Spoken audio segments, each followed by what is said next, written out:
पहले तो हम देख लेंगे कि एक्सपेंडिचर क्या होता है। ठीक है, एक्सपेंडिचर और इनकम। तो इनकम से तो नाम से ही पता है कि इनकम है मतलब हमारी जो भी हमारे पास पैसा आ रहा है, हमारी खुद की प्रॉपर्टी हमारी इनकम। ठीक है, प्रॉपर्टी नहीं बोलेंगे उसको, हमारा खुद का पैसा है जो कि हमको प्रॉफिट हुआ है। 10 रुपए की चीज हमने 20 रुपए में बेचे, मतलब 10 रुपये जो हमारा प्रॉफिट वो हमारी इनकम। और एक्सपेंडिचर मतलब हमने जितने भी खर्च किए हैं वो सभी खर्च आ जाएंगे हमारे एक्सपेंडिचर में। लेकिन एक्सपेंडिचर में भी यहाँ पर टाइप्स है, types of expenditure. Types of expenditure, जिसमें एक्सपेंडिचर में फर्स्ट पॉइंट है हमारा कैपिटल एक्सपेंडिचर। ठीक है, फर्स्ट पॉइंट है हमारा कैपिटल एक्सपेंडिचर। अब कैपिटल एक्सपेंडिचर किसको बोलते हैं? तो कैपिटल एक्सपेंडिचर ऐसे एक्सपेंडिचर जिसमें हमारे पास से पैसा जा रहा है और उसके रिटर्न में कोई चीज आ रही है। ठीक है, हमारे पास से पैसा जा रहा है और रिटर्न में कोई चीज आ रही है। For example, purchase furniture for rupees 10,000। ठीक है, यहां पर हमने एक्सपेंडिचर किया, हमने फर्नीचर परचेस कर लाया। हमने फर्नीचर परचेस कर लाया मतलब हमारे पास से पैसा गया, लेकिन सेम टाइम पर हमारे पास फर्नीचर आ रहा है। तो हम किसी को भी ये नहीं बोलते कि हमने खर्च कर आए, हम बोलते हैं हमने फर्नीचर खरीदे। हमने फर्नीचर खरीदे मतलब हमने हमारी असेट पर पैसा लगाया। ठीक है, असेट पर किया हुआ खर्च, हमारी ऐसी चीज जिसमें हमारे पास से पैसा जा रहा है लेकिन रिटर्न में हमको कुछ मिल रहा है, और रिटर्न में कुछ मिल रहा है तो वो होता है हमारा कैपिटल एक्सपेंडिचर, कैपिटल पर किया हुआ खर्च। ठीक है, हमारे पास से पैसा जा रहा है लेकिन सेम टाइम पर हमारे पास कोई चीज आ रही, और वो चीज ऐसी होनी चाहिए जो हम 1 साल से ज्यादा के लिए यूज करें। 1 साल से ज्यादा के लिए अगर वो ये चीज यूज हो रही है तो वो हमारा कैपिटल एक्सपेंडिचर। ठीक है, और दूसरा होता है हमारा रिवेन्यू एक्सपेंडिचर।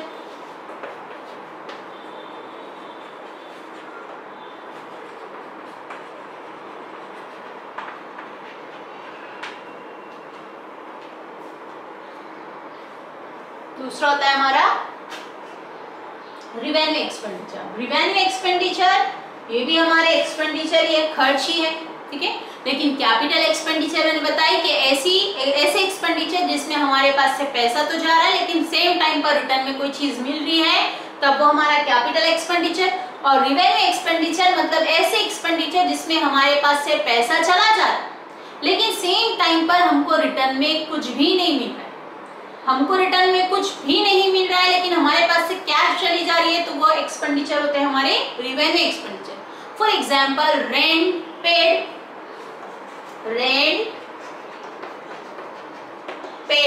रुपीज 1,500।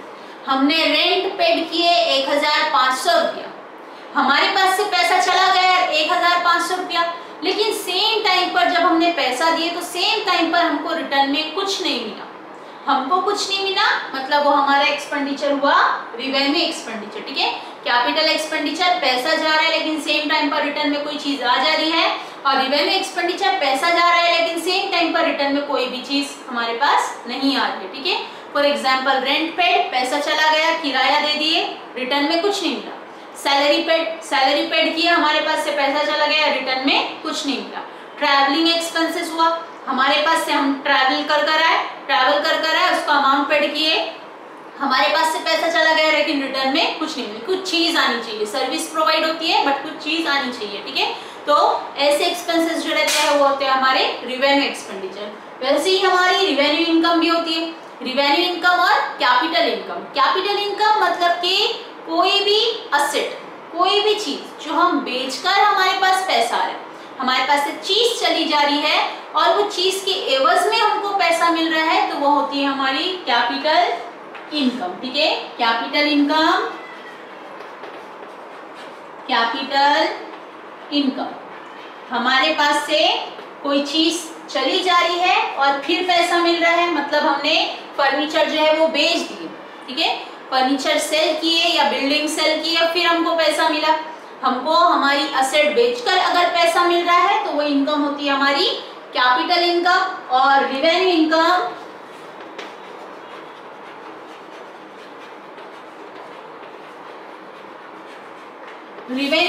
जिसमें हमारे पास से कोई चीज नहीं जाती लेकिन हमको पैसा मिलता है, ठीक है। हमारे पास से कुछ नहीं जा रहा लेकिन हमको पैसा मिला, वो हमारी इनकम। फॉर एग्जाम्पल हमने बैंक में एफडी रखे हैं और वो एफडी के ऊपर बैंक वाले हमको इंटरेस्ट दे रहे, तो वो जो इंटरेस्ट मिल रहा है, हमारा तो पैसा एज इट इज सेफ है बैंक में, पर वो पैसे के ऊपर हमको अलग से अमाउंट बैंक की तरफ से मिल रहा है इंटरेस्ट, तो हमारे पास से कुछ नहीं जा रहा लेकिन रिटर्न में हमको इंटरेस्ट मिल रहा है, तो वो हो गई हमारी रिवेन्यू इनकम। हमारे पास से कुछ चीज नहीं जा रही लेकिन हमको पैसा मिल रहा है, ठीक है। हमने किसी ए पर्सन की कोई चीज बी को सेल किया और उससे कमीशन मिला, कमीशन मिलना ये भी हमारी इनकम, हमारे पास से कुछ नहीं गया लेकिन हमको पैसा मिला, कमीशन मिला, ठीक है। डिस्काउंट मिल रहा है, डिस्काउंट मिल रहा है तो ये भी हमारी इनकम। सेम ऐसे ही जहां पर हमने रेंट पेड किए थे, अगर यहाँ पर हमको रेंट मिलता है तो रेंट मिलना ये भी हमारी इनकम। सैलरी हमने पेड किए थे लेकिन सैलरी अगर हमको मिली तो वो हमारी इनकम, ठीक है। ऐसी इनकम जिसमें हमारे पास पैसा तो आ रहा है लेकिन रिटर्न में हमारे पास से कुछ नहीं जा रहा है, तो वो हमारी रिवेन्यू इनकम, ठीक है। नेक्स्ट पॉइंट है हमारा डिस्काउंट।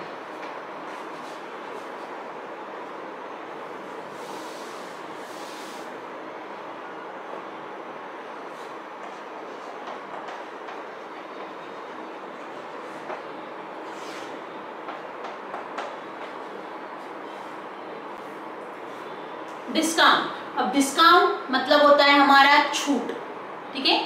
सामने वाले पर्सन ने पैसा कम ले लिया, डिस्काउंट दे दिया, हमने सामने वाले पर्सन को पैसा कम कर दिए, डिस्काउंट दे दिए। मतलब ये सुनते हैं हम कि हमने डिस्काउंट दिए, हमने इतने की चीज थी 500 रुपए की चीज थी 400 में खरीदे, 100 रुपए का हमको डिस्काउंट मिला, ये हम सुनते हैं। लेकिन डिस्काउंट में भी दो टाइप है, एक है हमारा कैश डिस्काउंट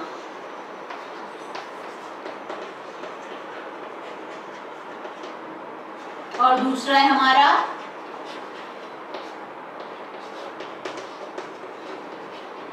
ट्रेड डिस्काउंट, ठीक है।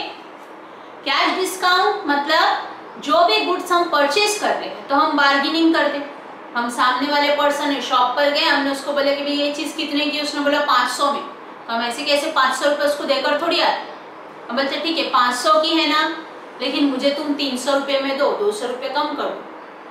बार्गेनिंग कर रहे हैं हम कि ठीक है 200 रुपये कम कर दो, 300 रुपये में दो, मतलब ये बार्गेनिंग हो रही है।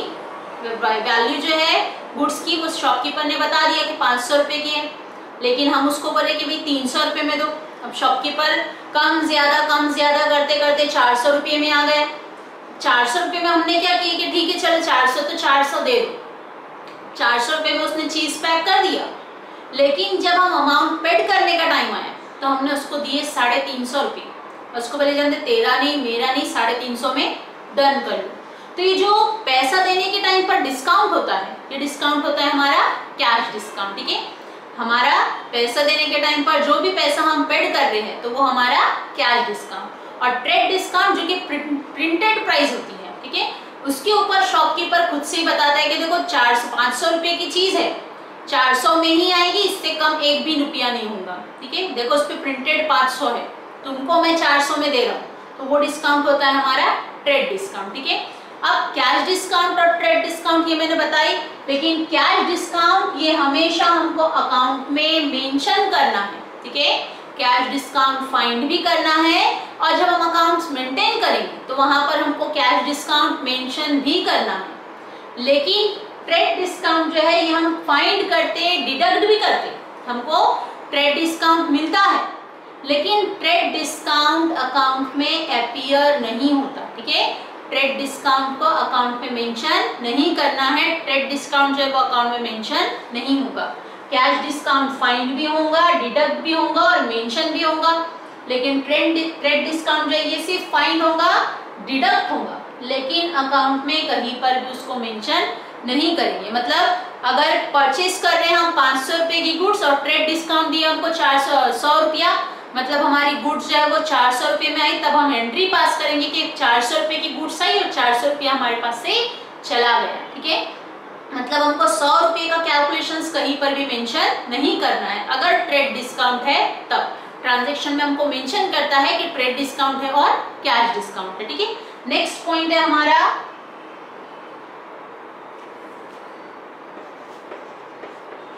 सॉल्वेंट और इनसॉल्वेंट।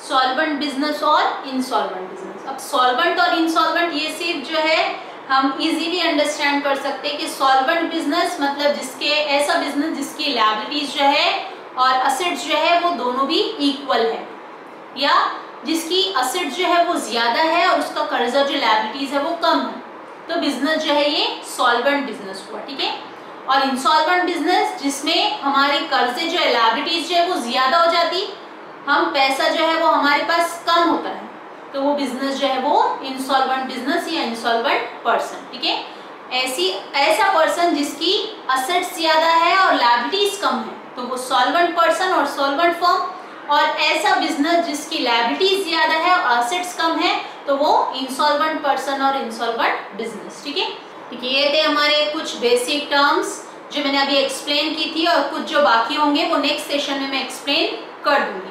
आपको जो भी डिफिकल्टीज आ रही है वो आप मुझे कमेंट सेक्शन में मेंशन कर सकते हो। ठीक है, थैंक यू।